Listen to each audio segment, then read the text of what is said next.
My name is Colleen Comer, and this is a Monstrous Feast. The thread is definitely about the over-the-top expectations of the female body and female gender. 3 of the pieces were specifically conceived for a show that I was in Miami. There was like a practical component that I wanted to make some really big work, but I wanted it to be able to stuff into a suitcase. So that sort of led me to this idea of the inflatables, and then the sort of artificial deflating and inflating was just perfect for the concept that I was trying to work around. The sculptures are all vinyl. Vinyl sort of fit in because it is an artificial skin. You shouldn't breathe a lot of it. I would get lightheaded if I was in a small room sewing it. And so to have this kind of poisonous material represent these impossible expectations we have for ourselves was kind of appropriate.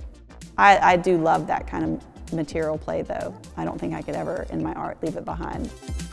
The inflatable paintings were about different stages of my life.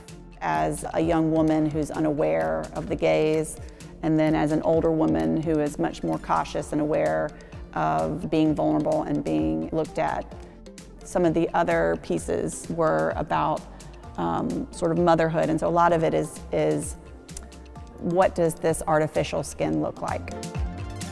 The paintings, I could more tap into some art historic tropes or traditions. This one draws from liberty leading the people, except for liberty's just kind of had it, and the revolution is just a bunch of drunks, frat kids having a party.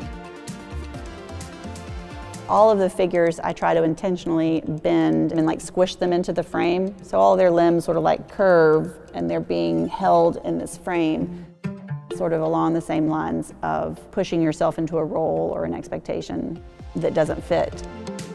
Also in this show is a video piece that I did for another exhibition in New York.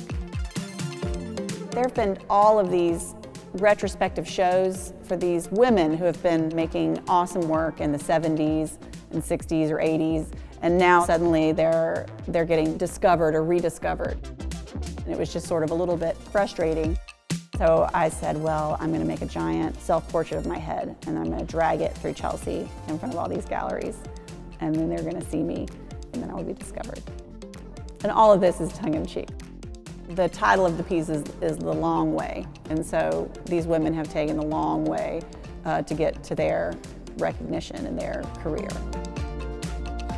I don't think that any piece of art itself exists as a whole story or an answer. I think that art can be a dialogue. Somebody coming to look at my work, I would hope they recognize either some piece of themselves or some part of the conversation.